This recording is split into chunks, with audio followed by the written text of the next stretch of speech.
Assalamu alaikum and welcome back to Women's AM. This morning we are joined by Sister Saima, Sister Nusrat and of course Sister Zara to continue our discussion on young mothers raising young children. We are a live show, so do please call the studio to put your comments or questions to the panel. The number is on your screens now, or you can tweet us at Islam Channel #YM15. Now sisters, we're really getting into our discussion there.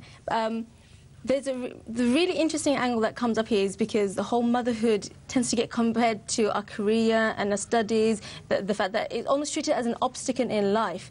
And the interesting thing that I wanted to ask you was, you know, some might believe that choosing motherhood over having a career, especially when employment is no longer a gender problem, that is a slap in the face of people in the West who've struggled to get women that right to work. What do you think about that, Sister Nusrat? I think when we look at this idea of motherhood and career as being something that's always at odds or mutually exclusive, that's a problem because we find that's actually promoted within society, normally with the so-called career woman being held more favourably than a mother who chooses to stay at home and not pursue a career outside the home, but rather to nurture and bring up her children. The root of this can be seen within capitalism, i.e. people being measured by the contributions they make, and also feminist thinking that because you're a woman you're less capable than a man, so therefore you have to kind of exercise your equality by equality only being achieved in these realms. The problem with this is that one, you're using a man as a benchmark of assessing your worth, and two, it implies that because you are a mother that somehow your role is inferior because you've made that decision. And when it comes to the issue of a woman choosing motherhood over a career and the claims that it's a slap in the face, what we have to think about is, while the efforts may be acknowledged that some feminists have done to try and succeed in getting that right... You see, that's the bit that bothers me. That is slap in the face of other women who have struggled for a right that they want. Yes. Why are we obliged by this? Exactly, that comes down to, even when we think about it, Islam had figured this out 1400 years ago. We've got examples of Khadija radiallahu anha who shows the balance between career and family life. Yeah. We have the fact that they're not mutually exclusive, and to top it off, she conducted her business with dignity, both in the home as being a mother and outside. But when we look at this whole idea of slap in the face, it's a double standard, because when we look at particularly the realm of liberal feminism, this maintains that the equality of a woman is sustained through the actions and choices she makes. Note here that the operative word is actions and choices. This being the case, surely a mother who chose to stay at home and nurture her child has made a choice to do that. But why are we criticising her for doing that? It's because she's exercised her choice, no different to the way many women out there working have exercised their choice. But because it does not fit with the ever-changing ideals of feminism or the idea of capitalist view of contribution, then it becomes a problem. It's this double standard. And until we can rectify that, Sister Zara, you look like you want to jump in here. Jump in. No, mashallah, she made some beautiful points. Very factual points in that sense. But that's the thing, does it affect you? Not, to be honest, because you are a young mother. Yeah, to be honest. To feel like that you know, feel guilty about a group of people who've struggled. Not necessarily, to be honest, not necessarily, because at the end of the day, it's a choice that you make for yourself, whether you want to work or whether you want to stay at home and be a mother. And sometimes, you know, you can do both. You can manage both with, like you said, Khadija radiallahu anha, with dignity and being able to do both. But obviously, looking at it from an Islamic perspective and, you know, the role of a mother and being able to stay at home and, you know, educate your child. I have a lot of, mashallah, a lot of friends who are in the homeschooling field in that sense, and they choose to, you know, keep their children at home and homeschool their children and, you know, teach them children themselves. And, you know, alhamdulillah, they're doing brilliant jobs. But, you know, you also have this selection of people who will come up to you and say, oh, so when are you starting work? Oh, so what do you do? But, alhamdulillah, you know, you have that independence and you can choose what you like to do.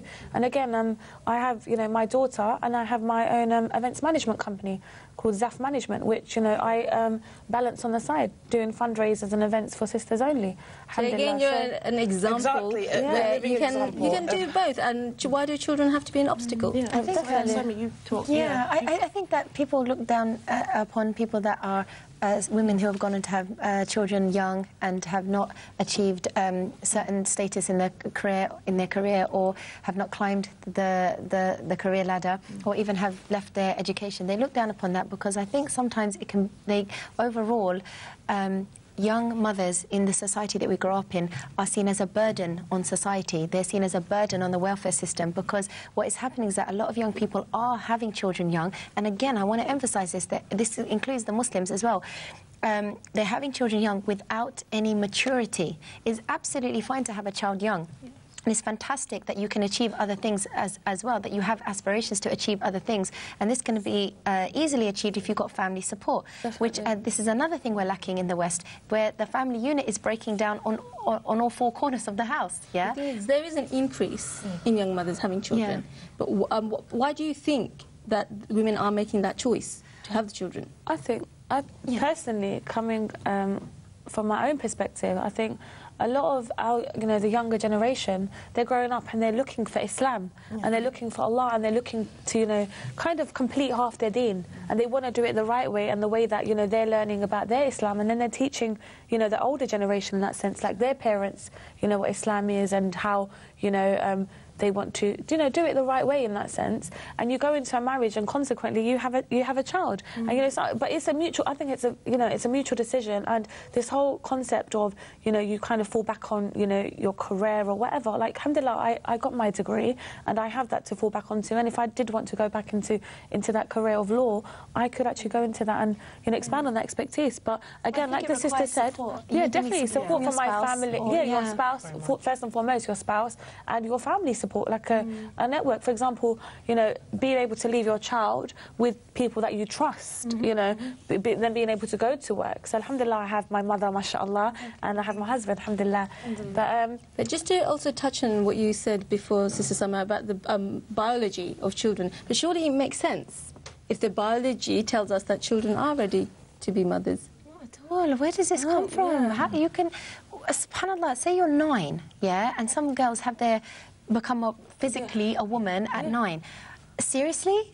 In this day and age, or even forget day and age, but particularly this day and age, is a 9-year-old ready to become a mother? Is a 9-year-old... But I think that's important, what you said about maturity. Is she mature? Is she mature enough? And does she want to be a mother? I think then the other issue is also, when you get to a certain age, it does become difficult, and that is the reality. I disagree with that too, slightly, okay? Because Allah subhanahu wa ta'ala does say in the Quran that He places life where and when He pleases. Allah subhanahu wa ta'ala says in the Quran that He will place boys in where He wants, and girls, it gives some people only girls, or some people boys and girls, and some people He will leave barren. So Allah subhanahu wa ta'ala is in charge of life. I'm worried about this emphasis on being young and being able to bear children.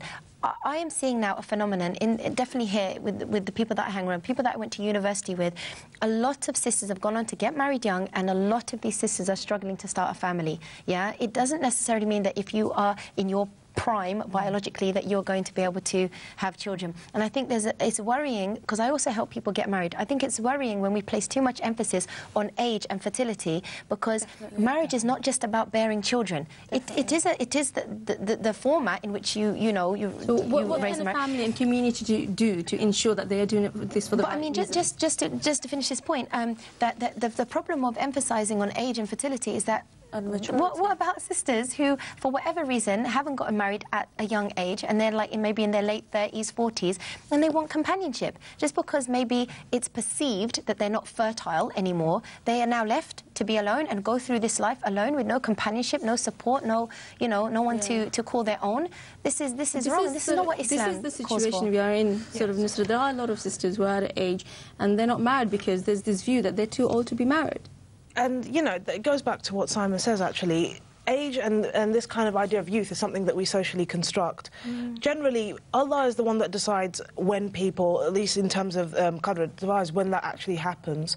For some reason, some people experience problems getting married. What's important is to realise that realize that you need to be ready for that to happen. You need to be ready to actually have a child as well. And even for women that choose to have a career outside the home for whatever reason before they get married, they shouldn't be stigmatized just because they do that as well. But also for the woman that chooses to nurture her child and get married at a young age, that should be something that actually should be supported when, obviously, given ages of maturity, knowing each person, knowing their rights, that should be promoted. If anything, people adopting this idea that women who are young shouldn't have children at the age that they want to have children, so whether that's early 20s or even teenagers, is false. And if anything, it just shows in terms of choices that actually liberal feminism holds them back. For that. We're coming to the end of the show now, so give us your take-home message, Sister Zara. My take on everything that we've spoken about. A take-home message. Oh, okay. What do we take away from this? What should our sisters take away from this? I think, like the sisters have explained today, you know when you're ready, and at the same time, I think family support plays a big part. So always kind of stick, with what your family are contributing and saying towards the marriage and stuff. And sometimes your parents know best, and I think when you become a mother, you learn that. And you always, when you're young, you always have this conception of I know best, and why is my mum, telling me I can't get married, I'm young, and I want to do this kind of thing. But at the end of the day, they know what's, they want you to kind of have stability, be mature, and they want for your own good. And I think becoming a mother, I know that for myself. Unfortunately, as time goes on, you realise, oh my God, my parents were right. I really should have listened to them. When your mum always says, when you get, when you have your own child, that's when you'll know, and then you find out. Okay, my go-home message on this topic is that, look, I think the Muslim community need to wake up as to why our youth are wanting to get married young. Is it because this is a revival of some kind of sunnah? I don't think so. As a youth worker, I can see many youth coming to me asking to get married because what they're trying to do is make their girlfriend or boyfriend halal. Yeah? I think it's a beautiful thing because it shows that there's a struggle in our youth today of trying to live in a non-Muslim, non-Islamic environment and still try and hold on to Islamic values, which is to have physical relationships within a marriage. But I think we do need to emphasise the fact that, look, are you ready? Because along with marriage, it's not just about making the physical relationship, i.e. the sex halal, yeah? It's about actually taking upon all the responsibilities that come after you've done the deed, yeah? That means being ready to be a father, being ready to be a mother. I want to give an example, if I could, yeah? I had a brother come to me recently, and he's like, oh, you know what, please help me get married. But I asked him, do you pray 5 times a day? No, yeah? But help me get married. Why don't you sort your relationship out with Allah subhanahu wa ta'ala first, have sabr, Allah subhanahu wa ta'ala will put barakah in your marriage and make the path easy for you to get married, and your marriage will probably last, inshallah.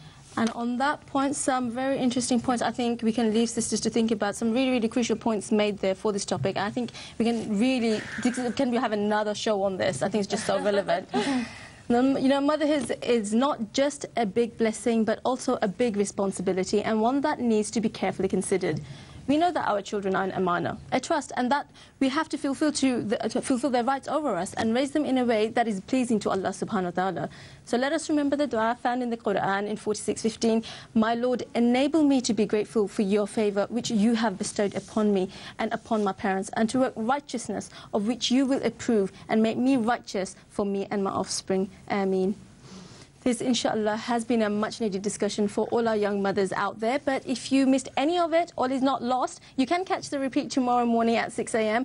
And, of course, you can catch the highlights from this week on Sunday at 3 p.m. We're off